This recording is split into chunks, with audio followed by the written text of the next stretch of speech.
We're going to start our discussion of the network time protocol here in a moment and do a couple of labs as well. But first off, let's talk about why it's so important to have a time source anyway, or synchronized time on our network. And there are actually a couple of reasons here for both our network troubleshooting and our sanity, as I mentioned on the board, that we have that synced time source. And the bottom two choices I've got on the board right now, the reasons, the synced and accurate time is vital for digital certificates. Obviously, that's very important. The accounting in AAA relies on that accurate and synced up time, because if we're billing people for time, obviously we've got to have the same time on all of our routers and other network devices across the network. But to be blunt, the first one right now is a little more important for us. Don't tell anybody I said that. It's all supposed to be equal, but you haven't lived until you go to try to do some network troubleshooting and you start looking at logs and you see the year 1995 in there. And it's not 1995, because if the year is that far off, I've got a pretty good idea that the minutes and the hours and the seconds are going to be real off too. And especially if you're looking at 3 different routers in the same network and they've all got different timestamps on the syslogs, just trying to do some advanced troubleshooting is going to be a real nightmare. So again, the digital certificate's obviously important. And if you're running AAA, that's going to be important. But the syslogs, boy, that will just drive you nuts. So there are several good reasons we want that synced network time across our network. And there's absolutely no way to make that happen manually. There's no way that any of us can walk around every router and set the exact same time, or say, okay, it's been 32 seconds since I left that router, and now let me add 32 seconds this time. You're not going to do that. It would absolutely be a nightmare. And of course, you've got daylight savings time you got to throw in there. So we would really rather have the routers react automatically to that as well. And this is why the synced time is why we use NTP, the Network Time Protocol. And the T in Network Time Protocol, that's what it's all about, because this allows us to specify time sources for our network devices. And our routers can be configured, our Cisco routers it is, can be configured to get time from another router in our network or from a time source external to our network. Now, NTP has actually been around since 1985, which is about 4,000 years in tech years, because it's both simple and effective, and there's no plans to replace it with anything anytime soon. Now, I was mentioning daylight savings time a moment ago, and one thing I wanted to mention here, there are a couple of limitations, if you will, to NTP. Time zone and daylight savings time information is not included with NTP transmissions. So we've got some other commands we'll look at in this section that deal with daylight savings time. Now, the latest NTP version of 2012 is version 4, and if it's been around that long and we're just up to version 4, you can see this isn't something that we change versions on a lot. It's been proposed in RFC 1305 for you RFC fans out there, and mostly what you're looking at in today's networks are 3 and 4, versions 3 and 4, and we'll talk about why here in just a moment. Now, the strata, NTP is set up as a hierarchy, because if we've got some devices that we definitely want to get time from and some that we don't want to get time from, we've got to have some kind of differentiation in there. And it's set up as a hierarchy, and the layers or the levels, whatever you want to call them, they're called stratums. Now, stratum or stratum layers, they're similar to administrative distance, because of course with administrative distance, the lower the number, the more trustworthy the source of the routing information. Well, with NTP, the lower the stratum number, the more accurate the time. Now, the top layer, if you will, and these are GPS clocks or atomic clocks, which you are not going to find in a typical network. As a matter of fact, I want to show you something here, because, of course, we've seen clocks before, but my friends, this is a clock. This is at the United States Naval Observatory in Colorado, and just thumbing down here through Wikipedia, using it here. I wanted to show you that picture. It's to the master clock Washington, D.C., and as you can see, it serves as a Stratum 0 time server for NTP. Now, man, that is a big clock. That's a very impressive looking clock. Now, we are not going to configure one of our from from this device. And as you could probably guess, yeah, we're not exactly going to configure a Cisco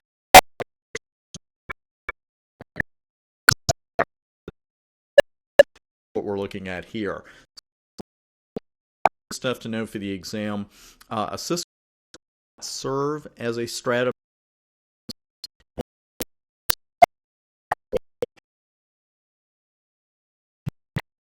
diagram. I'd actually built one, but I kind of like this one on Wikipedia they had that was also in public domain. This is the way, a good illustration of how this is going to work.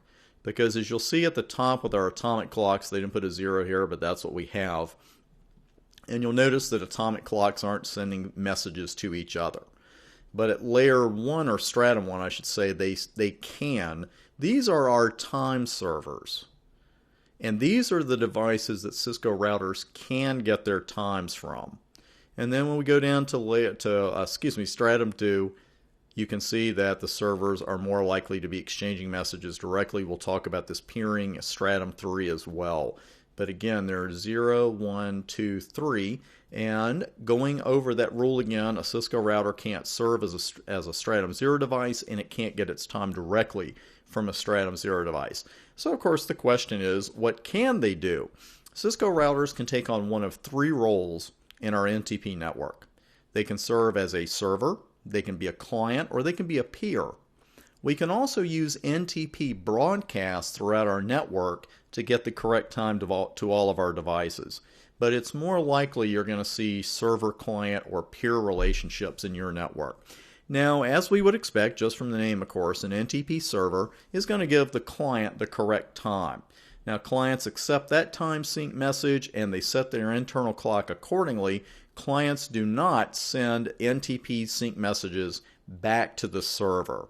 Now, we can also set up peering, as I mentioned, as opposed to the server-client relationship. And as you would expect, NTP peers can indeed send time sync messages back to each other.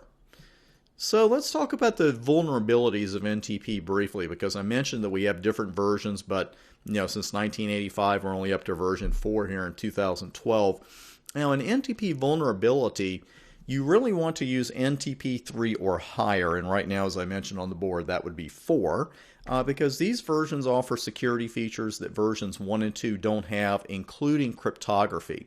Because when it comes to those digital certificates, depending on accurate and synchronized time, what an attacker could attempt to do is to change the time in our network by sending false time data in spoofed NTP packets, which in turn are going to render our digital certificates invalid. There's just nothing that can't be used as a weapon, right? And I felt that way about dynamic ARP inspection, like ARP can be used against us. Well, so can false time messages. So again, we definitely want to stick to NTP 3 or higher because those have features that versions 1 and 2 do not have.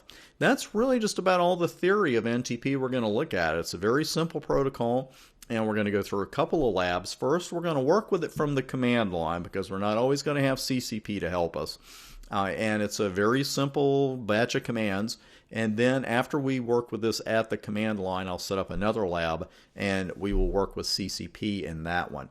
Now, another mention, just a quick mention here before we start with the lab, and because I've got some real world recommendations here for you as well. It is highly, highly, highly recommended that you use an NTP public time server as your NTP master time source.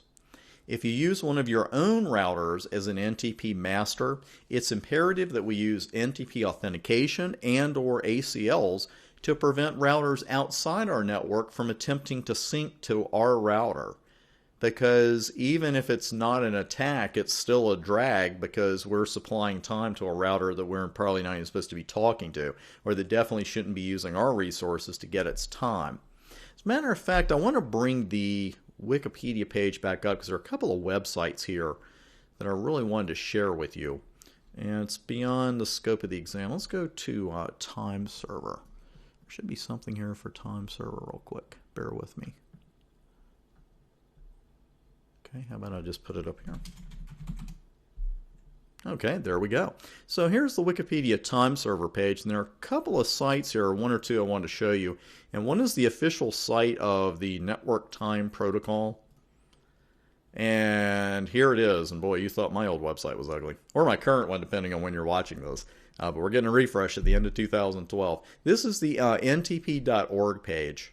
And more than you would ever want to know about NTP is just all right here. And if you need a list of the public time servers, you can just do a quick search in Google or whatever search engine you prefer to use and get that list. But again, it is highly recommended that you use that public time server as your NTP master time source. Now what we're going to do in a lab environment is something a little bit different. And we're going to configure router 1 as our NTP master. We're going to have router 1 serve as router 3's NTP server, and then we'll configure a peering between 2 and 3. Nothing complex at all, but you'll see one little, I don't even want to say gotcha with NTP, but it's one thing you need to know, and I'll show you that in the lab as well. And as always, the router number serves as the last octet of each router's IP address, the usual stuff there. So I'll have some illustrations for you on the next video before we jump in. Then we'll do that from the command line, and then we'll work with CCP a little bit.